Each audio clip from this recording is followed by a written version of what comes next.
Assalamu alaikum. Peace be unto all of you all. We are on for another edition of Behind the Final Call cover story. And of course, this edition is volume number 4, number 25. Date on the paper is March 30th. And of course, we have uh, our manager and editor of the Final Call newspaper, that is Brother Naba Muhammad. Brother Naba Muhammad, thanks for joining us once again for Behind the Final Call cover story. And of course, the question I ask all the time, why this cover story? Well, first of all, Brother Troy, assalamu alaikum, and as editor in chief of the Final Call, thank you. This is a pretty important story, I think. And of course, a lot of attention paid to the death of our brother George Floyd. And now the white officer who kneeled on his neck, who now faces 3 different charges related to his death, Derek Chauvin, is on trial. That process has started in the Minneapolis area in Minnesota. What I wanted to explore and what we wanted to explore, and what I think we did explore, was the difference between condemnation versus conviction. Because you have had major cases where there has been mass condemnation, such as in the George Floyd case, which not only resonated domestically, but resonated internationally. That you had many law enforcement officers and executives condemn what happened.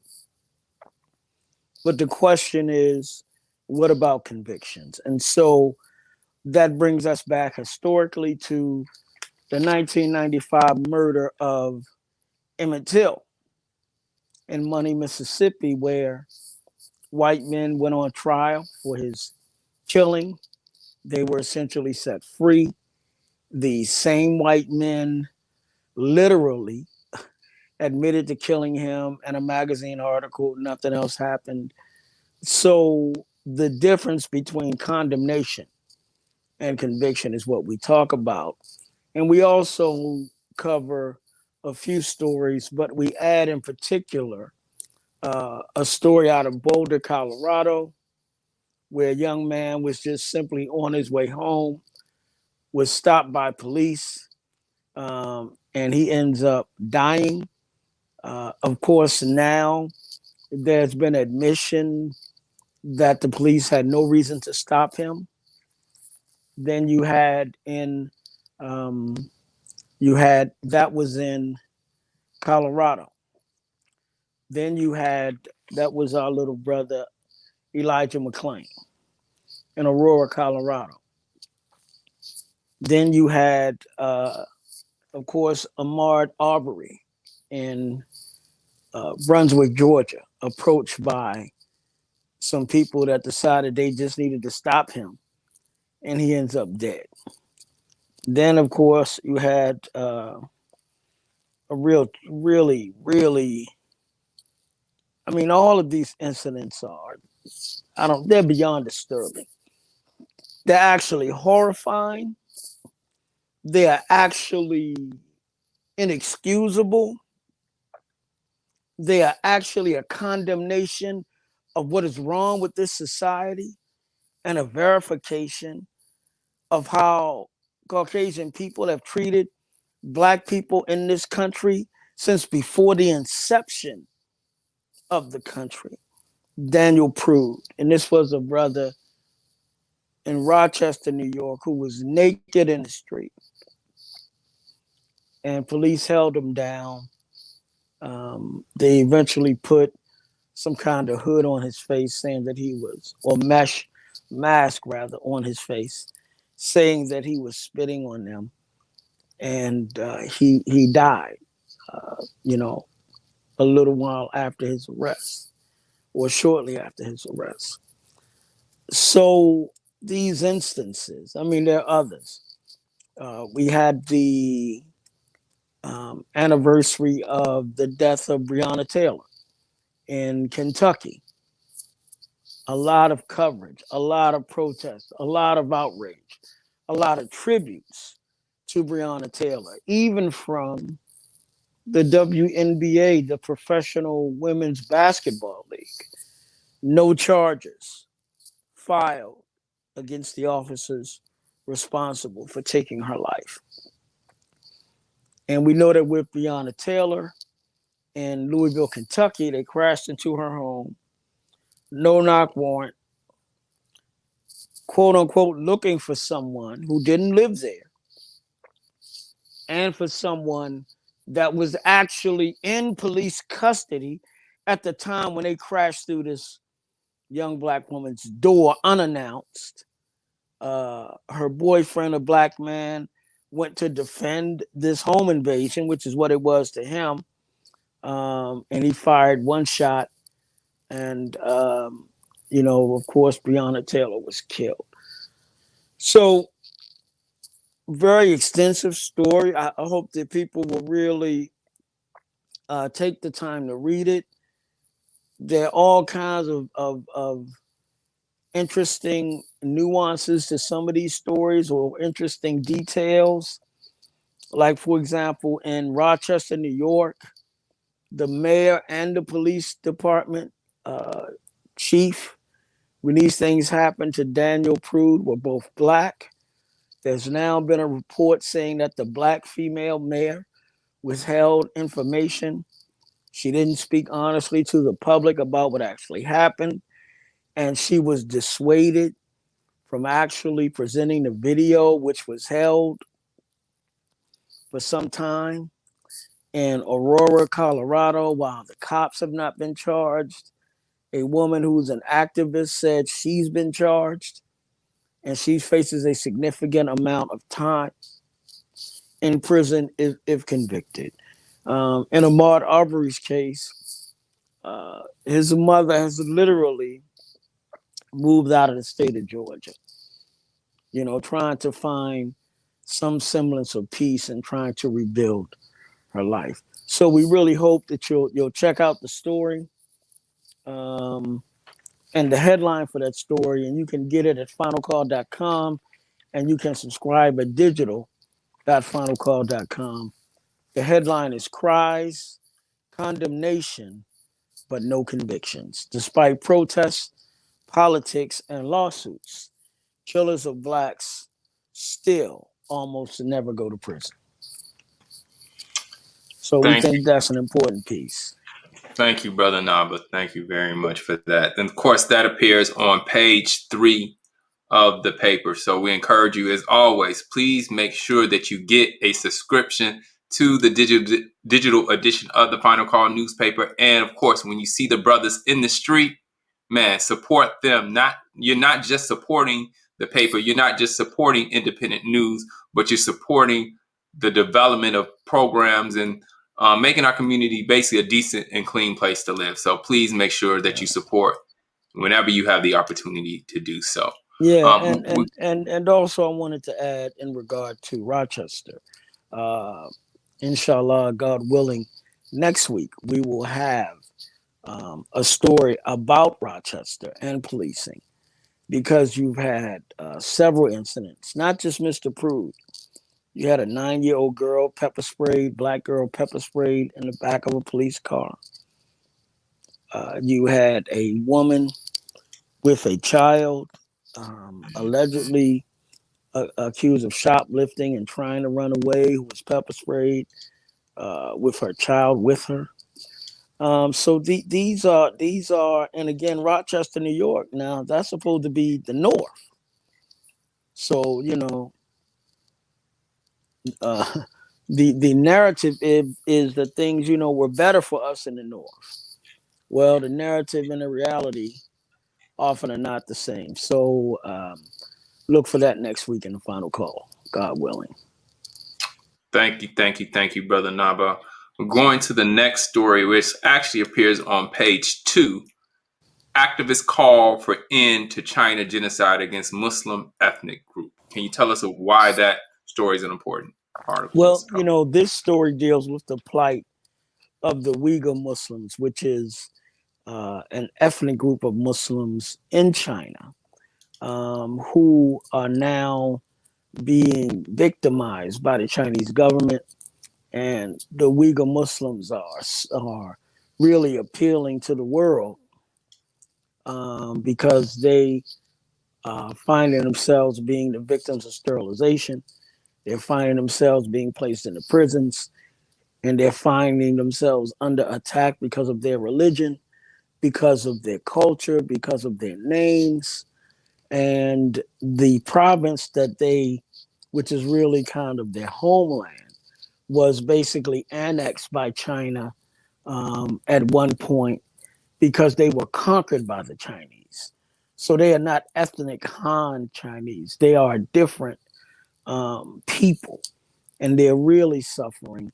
And we want you to just check out that story because injustice anywhere is injustice everywhere. And of course, as Muslims, we pay attention to the suffering of our brothers and sisters. But it's a very important story to read. And, we have to be concerned not only with what happens in our neighborhoods, which we must be, and we must deal with building up ourselves and taking care of ourselves first. But we should also be aware of what's happening around the world. And this is a story that we think is important. And again, God willing, at some point we plan to do a full cover story outlining the struggle of the Muslims, of the Uyghur Muslims, which we have covered regularly, like we have covered the plight of the Rohingya Muslims in Myanmar, which is once known as Burma, who have been really persecuted and driven out of their country as well in recent years. But definitely, very important story by Sister Anisa Muhammad, one of our young up and coming writers. The other piece, the cover story this week by Brother Barrington Salmon, an award winning contributing writer as well. Thank you, Brother Naba, for that. And we, of course, the paper is full, as usual, of a lot of powerful and impactful stories that are going on, not just in the United States, but across the world and throughout the country. The next one is one that kind of got my attention, and as many, it made me think about when many people said that if Trump got in office that they were going to move, but the article "Warm Welcome Opportunity Greet Blacks Who Live in America." Can you Who give us leave, blacks who who leave leave America. America? Who leave America. So you got the movie Coming to America. Well, this is a movement where blacks are exiting America. And it was, of course, it started way before Trump. But we were able to highlight this important aspect of Black life, Black reality, and really Black self-determination. So I don't know if people have heard, but recently, Stevie Wonder said he's moving to Ghana.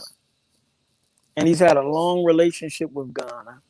But he said basically he is tired of dealing with what he has had to deal with in the United States, tired of the oppression of Black folk in the United States. And so we wanted to highlight some of the experiences of Blacks who have decided they want to build another reality for themselves. So we start with the story of Adila and Lamont Muhammad, who are out of Atlanta. And as of March 30th, they will become official citizens of the country of Rwanda. So they are making their journey now and starting, but they've been going kind of back and forth. But we have others, Sister Jewel Reeves, who has a YouTube channel, and she's in Ghana. And she's been there and she talks about her experiences. And then we've got another sister who is in the Caribbean.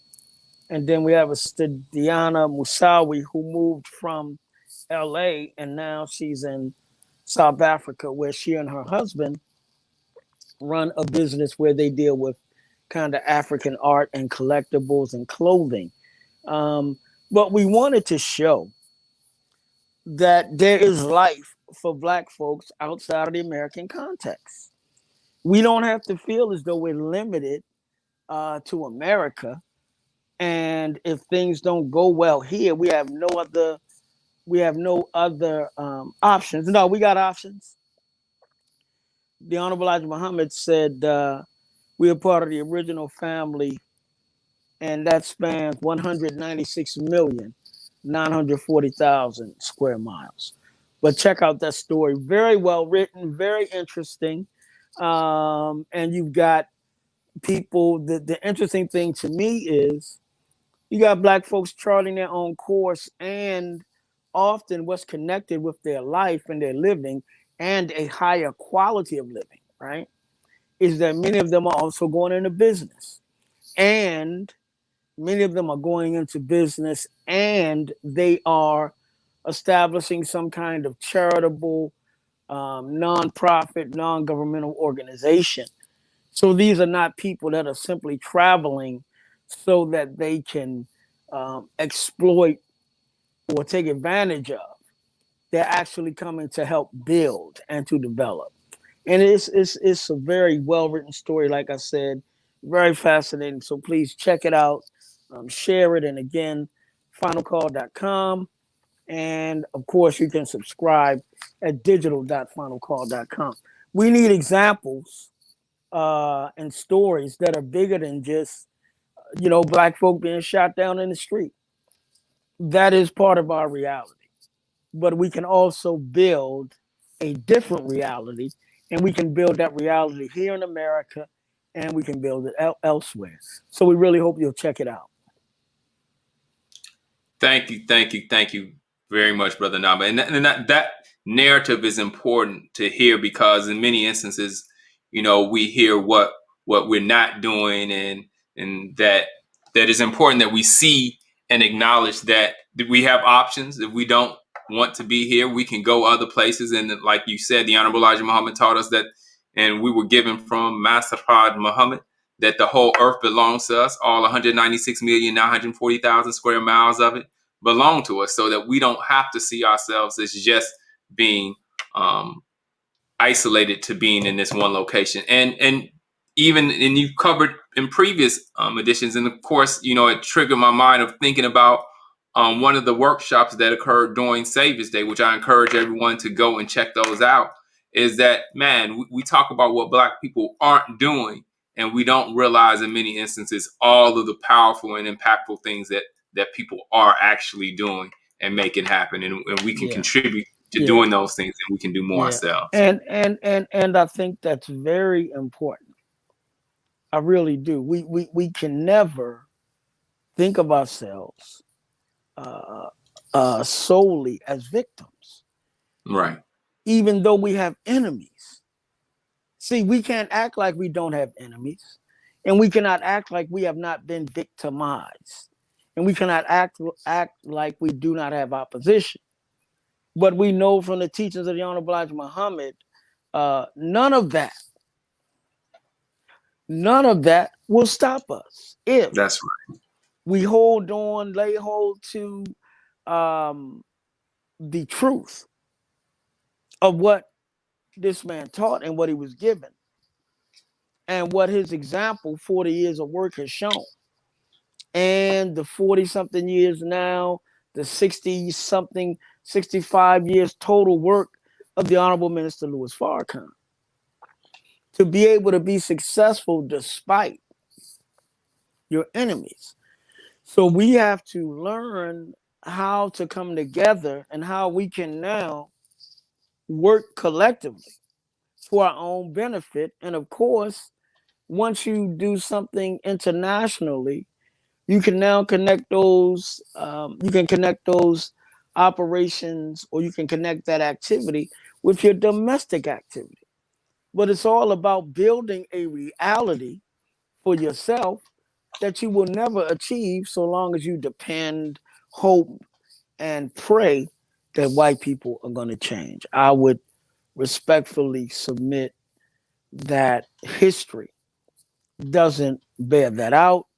And I think that when you look at what's happening with this country, things aren't getting better. Things are actually getting worse. Yes, sir. Praise you to Allah. And I want to take an opportunity to encourage people to make sure that you like and you share this with those who are interested in knowing what is going on in our community, what's going on as it relates to Black people around the world, and just those topics and issues that we as international, universal, worldwide people should be aware of what's going on. So please, I encourage you, please make sure that you like and share this show with all of your family and friends. Brother Nam, let's go to the next article. And it's dealing with, and it goes on that same spirit of that we have the ability to do something for ourselves. We recognize and acknowledge those things that our open enemy has done that has helped to facilitate us being in the environment that we're in. But on the other side is that we recognize that if our condition is going to change, is because we're going to do something about it. Can you give us a little bit about this article? Despite some relief for Black farmers, USDA discrimination is still a problem. Can you give us a little bit about that? Oh, yeah. This is also another important story that was done by longtime journalist, award-winning journalist, and our senior editor and multi-platform journalist, Askia Muhammad, our senior editor out of Washington, D.C.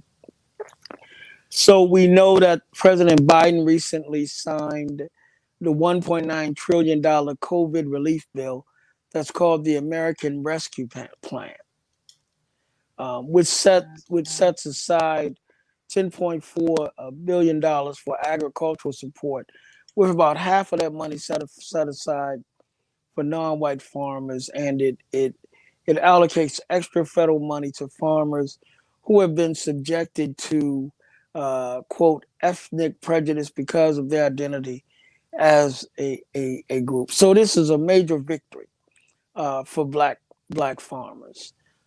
It is something that they have fought for to be able to get supports, and it is about it'll equal about $5 billion. The estimates are for black farmers, essentially. But there's still the issue of discrimination inside the Department of Agriculture, employment discrimination, discrimination in programs, discrimination in help for farmers. So these things are still ongoing. Those fights are still ongoing. So again, go to finalcall.com, check it out, because we have to always strive to tell the truth. And we always at the Final Call, we try to bring heat. I'm sorry, we try to bring light and not just heat. So it's one thing to bring something that's exciting, that's emotional, but it's another thing to try to bring information that helps our people understand what is going on, and helps our people understand that we have to act in our own interests. We cannot wait and depend on others to do for us what we must do for ourselves. And you can't do for yourself if you don't know yourself and if you don't know the opposition that you're up against. So again, progress on one hand, obstacles remain on the other. In terms of government, its activity and what needs to change so that we can get a greater measure of justice, or even some measure of justice. But you will never get anything if you don't fight for it, and you will never get anything if you don't know yourself and if you don't know your enemy. And hopefully we are helping to bring knowledge of those things at all times. Yes, sir. Thank you, thank you, thank you. I can't skip over this article. Of course, we'll probably announce it next week as well, because we have a little more time coming. But just even in the same spirit of us taking a position that even though there are situations, conditions that have been shaped by others that impact our current reality, is that we know that it is our responsibility And as we take more responsibility and acknowledge the power that we have within ourselves, that we can change our reality and our condition. And if we don't do it, no one else is going to do it. So the Honorable Minister Louis Farrakhan a few months ago was brought on was invited to speak as I guess kind of the keynote of the National Black Leadership Summit. And the minister recommended that this would be something that should happen often, at least, I think he said at least quarterly. And of course, his guidance was taken. And so make sure that you keep your eyes focused on April 3rd, where we'll have another opportunity to virtually participate in the National Black Leadership Summit.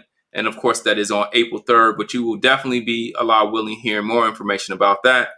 And you can always check the final call to get the latest information. Yeah, and that's actually the Nubian leadership circle led by Brother Siddiqui Kamboum, but it is modeled somewhat after the National African American Leadership Summit, which is the group largely led by the minister that produced the Million Man March.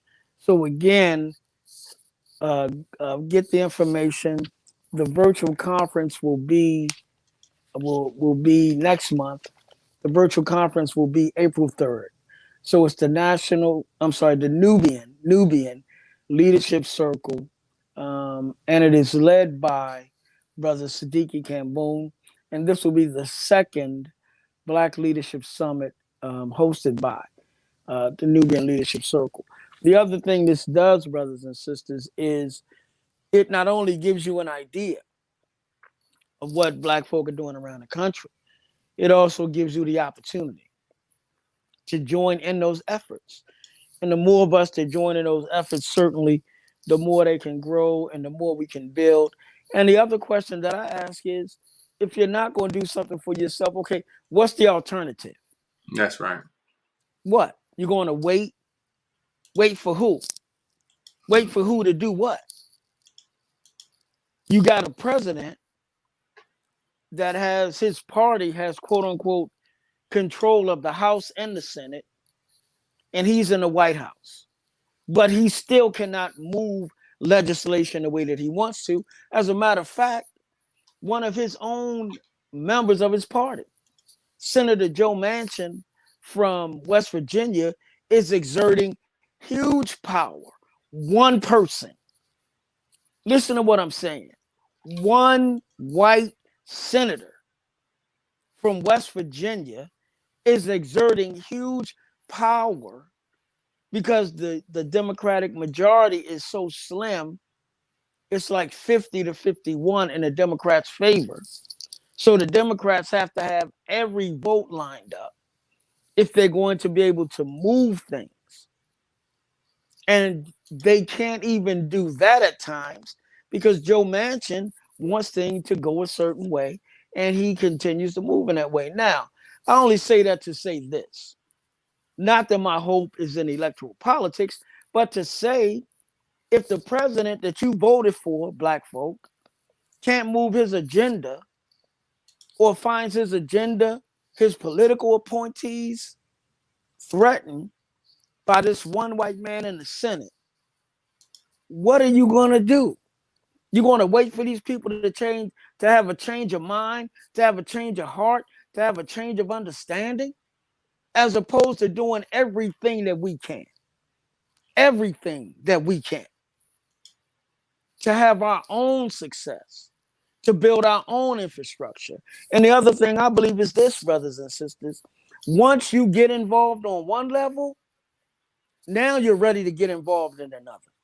And I think that the more that you sacrifice, the harder you work, the more you put your money, your time, and your effort in, then the more inclined you become to say to other people who are in elected office, hey, wait a minute, man. I'm doing my part. What the hell are you doing? Or why aren't you doing what I want you to do? So we just cannot sit around waiting for a country and waiting for a divided country, a country that's being plagued by kind of poisonous politics. They can't even agree on what's good for white people in America right now. How are they going to come up with answers for us? We have to do it for ourselves. Nothing else is going to work. And after we do it for ourselves, or as we do it for ourselves on all levels, I think we can affect change. Because one, I think people will be energized. They won't feel helpless. They won't feel hopeless. They'll feel empowered. And with that, they will now be ready to challenge those who are in power that are not doing what they want done. Yes, sir. Praise due to Allah. We got a lot of work to do. And the beautiful thing Absolutely. about it is that we have the ability to do it. It's even though, sometimes it may seem as a daunting task, is that when we begin to look at what the resources that we have and what we have the capacity to do, it really lets us to see that we have the ability to do a lot more than what we've done. So we got to get to work, or increase our work, because we are working. We have to increase our work. Yeah, and a lot of times, like you were saying, Brother Troy, we don't know. We don't know. We don't know. So our ability to connect in this Nubian Leadership Circle gathering is another way to connect and to be proactive. And we should embrace all of those opportunities. Yes, sir. And with the same spirit, as we look, of course, at the summit that will be on, inshallah, on the April 3rd, is that we're not just talking about what's coming up, but man, it's a beautiful sight to see, and to participate in, the brothers being in the community and in the streets and having an impact. And this is not just from Chicago, but this is, all throughout the country, that we have our brothers that are there and present and having an impact and letting our people see that there's other things that are going on outside of the death and destruction and all those things, that Allah, by Allah's permission, we're able at times to be a light in a place where there's so much darkness. So all praises to Allah. So make sure you're always supporting the brothers that are out there in the community, and get your digital subscription, but also support the brothers in the community by providing a donation for the Final Call newspaper. Yeah. I'm going to go ahead and move to that next story that we wanted to spend a little bit more time on.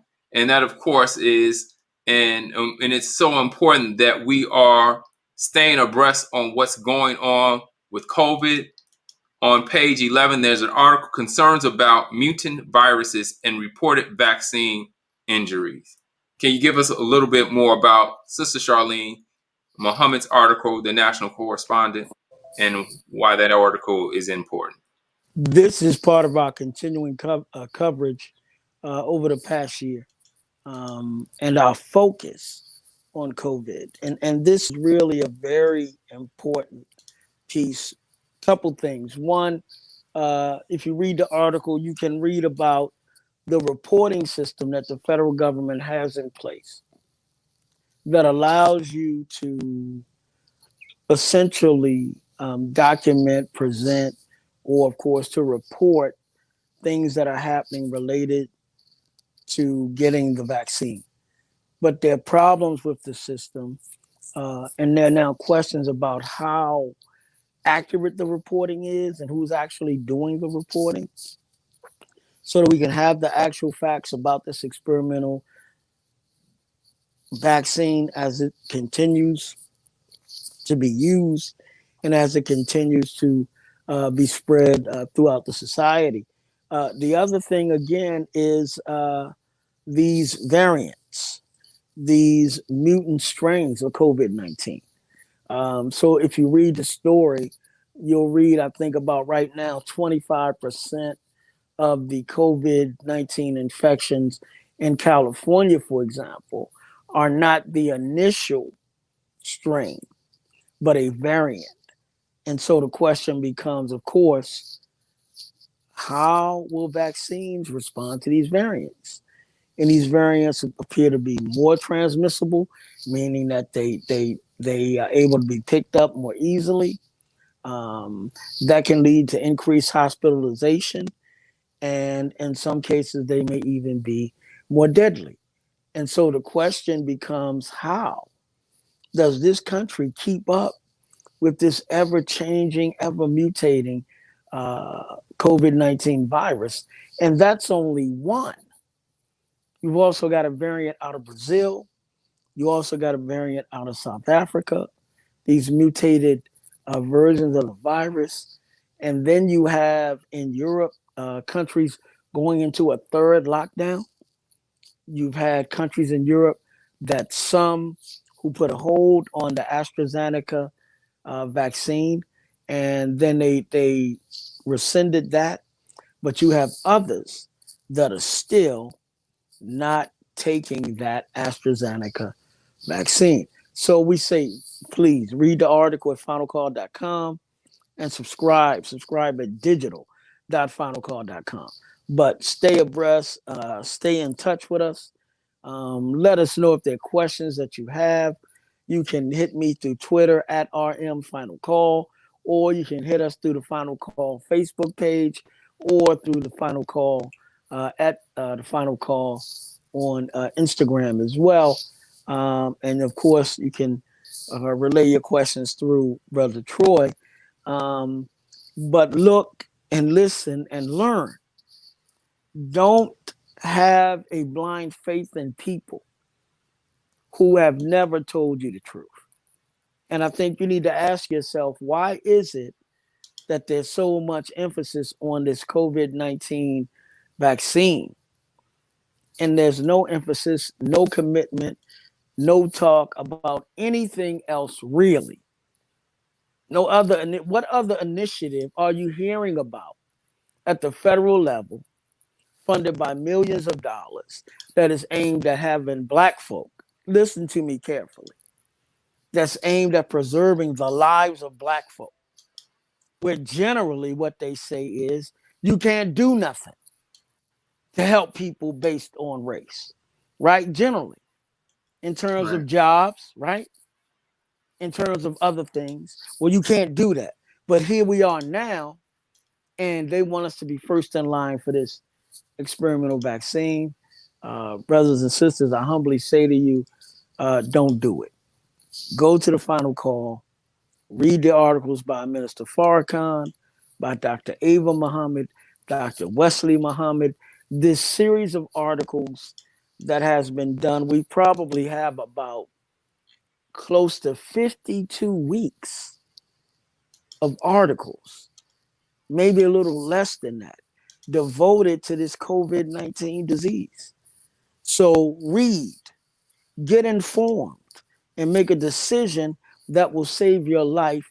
Don't let the way that this pro-experimental vaccine media and propaganda push, don't let that push you. Read for yourself. And of course, we're still seeing around the country significant numbers of Black folk and others that are saying, I'm not going to be the experimental. I'm not going to be your lab rat. So again, read and see what you can learn. Thank you, Brother Naba, for that. And I want to make sure that I give a shout out to this special event, inshallah, that will be happening this Saturday. Our sister Sandra will be actually participating and helping to push this forward. And if I can bring it up real quick, it is actually focused on the youth. And it's important that, as many of our youth have taken a position and stands, and they're saying we're not going to do it. We want to make sure that we're informing them and that they're informed on why they should not take this vaccine. And if we look right here, it's this Saturday, March 27th from 2 p.m. to 4 p.m. Central Standard Time. I'll try to put in, because I know that's probably kind of small, but I'll try to put in before we close out the information so that you can see the Zoom information. But if you have a pen at hand, you can go ahead and write it down. Or if you can see that, it's 824-7182. 2276 is the Zoom meeting ID. Once again, it's 824-7182. 2276, and the passcode is 151837. Please make sure you check this program out this weekend. It is a free event, and it is also a virtual talent show that will be going on. So please make sure that you check it out. Okay, so and the next is interesting that we're actually going to just move to the next article. And of course, one of the benefits that you're not going to get, some of these stories that we cover may be slightly covered differently in other news media sources, but you're not going to get the articles from the Honorable Elijah Muhammad that you get in the Final Call newspaper. So, Brother Naba, beware of false promises. Why was this particular article of the Honorable Elijah Muhammad chosen this week? Well, in particular, that article, which is really like all of them. But as you look, as you see what's happening in the country, and as the country becomes more and more troubled, they make more and more false promises. They try to give you false hope. They try to make you believe that somehow everything is going to be all right. Brothers and sisters, we have to tell you, everything is not going to just be all right. From this COVID-19 virus, to the politics, to the economics, to food, access to food, quality of food. This country has serious problems and serious divisions. And who better to give us guidance and understanding about the nature of what we are facing and what we need to do better than the Most Honorable Elijah Muhammad. So please read this. It's not a very long article, very powerful, very relevant. Acquaint yourself with information that you can use for your own benefit. Isn't that what we want?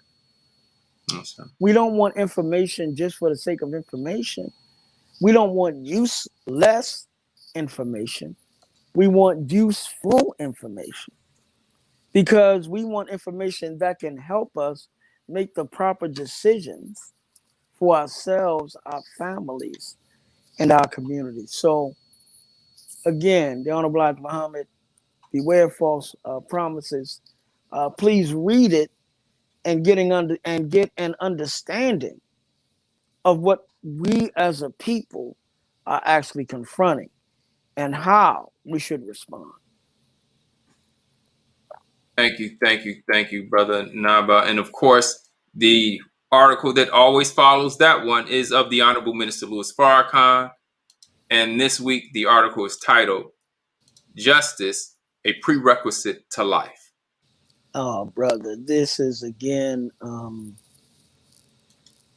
this is an article we have run before, but it is a very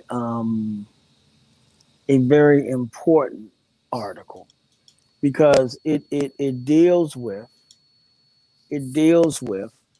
the reality of what we face, and it talks about the value of justice, right? And why we must have justice. And the question becomes, can we live without justice? So these experiences that we're having under Caucasian people, we have to ask ourselves, what does all of that really mean? I mean, at the deepest levels. And what do we need to know about justice and why it's so important? So we're hoping again that you will take the time, and you will read this excellent article about by the minister. It's a reprint from a specific situation, but there are lessons and principles in his words that are still very much applicable today. Thank you, And I'm just gonna, and of course, that message actually comes from a lecture delivered by the Honorable Minister Louis Farrakhan Absolutely. on October 4th, 1987, on the police slaying of Michael Taylor. Yeah. And that's the thing about, and we see it even, or I've, by Allah's permission, have seen it even more as of late, the fullness of time. That all of these things, all the guidance that the Honorable Elijah Muhammad has given us, all the guidance that the Honorable Minister Louis Farrakhan has given us, is that we have been blessed in some ways to see it come to pass and see how much more relevant it is even now than it was yesterday. And the blessing is to have divine guidance on not just what's going to happen, but what we can do so that we're not impacted by it as others may be so intensely. So that's the blessing of guidance. Yeah, and excuse me, to have foreknowledge of That's what will right. happen, right? Or that, like you said, to have insight so that we don't have to wait until every unfortunate, tragic event. But hopefully, each of these very painful, very painful, very painful, that these very painful episodes, if we can learn some things, then maybe we can do some things to prevent these things from happening in the future. Because guidance is about helping us being able to avoid trauma, being able to avoid tragedy. So when you get divine guidance, it is not given so that you can be unsuccessful. It's given so that you may be successful. That's right. So again, read for yourself and make up your mind. And you can get that at finalcall.com. Thank you, Brother Naba. Just want to go through a few other things real quick, and then I'll hand it over to you.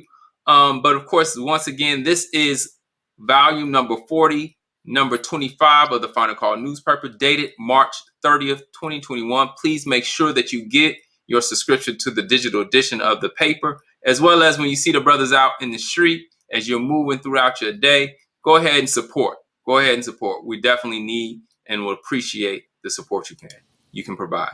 And of course, just want to reiterate for those who may have missed it and didn't get a chance to write it down. This Saturday, March 27th, 2 p.m. Central Standard Time, join a discussion. It's a youth panel discussion on vaccines. There's going to be entertainment. There's going to be a $300 grand prize given during the talent show portion of the event. Please make sure you support. The Zoom meeting ID for that event is 824-7182-2276, and the passcode is 151837. You can see it right there on your screen. So please make sure that you support. Write that down and make sure you support. Also, you gotta support the study group. Many of the things that we discussed today is that we acknowledge what's going on in our communities and the negative effects that outside entities have had on our community. But the reality is, at the end of the day, self-improvement is the basis for community development. Nobody's going to change our condition. Nobody's going to change our reality except us. So if we're looking for change, we are definitely the change that's going to make a difference. But of course, if we knew how to do that already, we would be doing it. So let's hear the guidance of the teachings of the most Honorable Elijah Muhammad, under the guidance of the Honorable Minister Louis Farrakhan, and check out the Self-Improvement Study Group. You can participate in a live Zoom every Friday, 7:30 Central Standard Time. For more information and to sign up to get the weekly assignment, please visit right there on your screen, study.noi.org. Brother Naba, any other articles you want to touch on before we move on? I think that's basically it. But again, check out our international section. Check out, of course, Brother Jabril Muhammad and Mother Tainetta Muhammad's articles, which give us that spiritual grounding and understanding and insight. But give us some feedback. Let us know what you think. Let us know how you feel. And if you got questions, ask your questions. And as always, support media that supports your best interest. If we don't do it for ourselves, no one will. Praise you to Allah. Thank you, thank you, thank you, thank you very, very, very much for taking out time. I want to thank all of you all for taking time out of your day and spending a little of that with us. And for those who supported by liking and sharing what is going on, please make sure you increase that. It's greatly appreciated, and we don't take it lightly, Brother Naba. So I asked you this earlier because I wasn't going to put you on the spot, but is there anything that you can give us a little sneak peek on what we should expect in the paper next week? Well, we talked about we're going to have some coverage, important coverage of the situation, and In Rochester, New York. we're going to uncover some of the things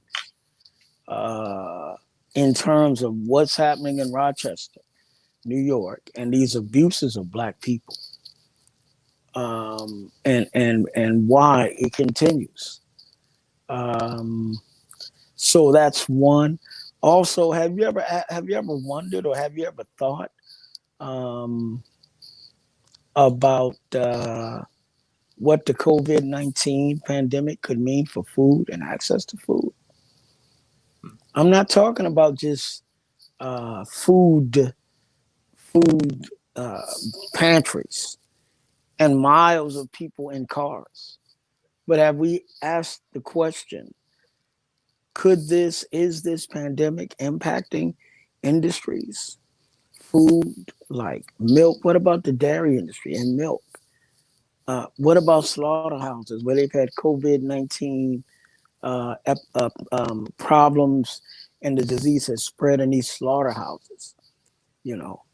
What about the food delivery systems? How are they holding up? So you might want to check out the final call next week and see how COVID may be impacting or end up impacting or could impact your ability to eat. Praise due to Allah. Thank you, thank you, thank you for supporting another episode of Behind the Final Call cover story. We look forward to seeing you next week. Same time, Allah willing, same place. But make sure that you're always checking out. Make sure you subscribe to the collective9.org's YouTube channel as well as Facebook page. And make sure you subscribe to the Final Call Facebook page. So you get the latest updates when we do go live, and any other special live events that we may have. So make sure you stay in tune. Until next time, Behind the Final Call cover story. Assalamu alaikum. Peace.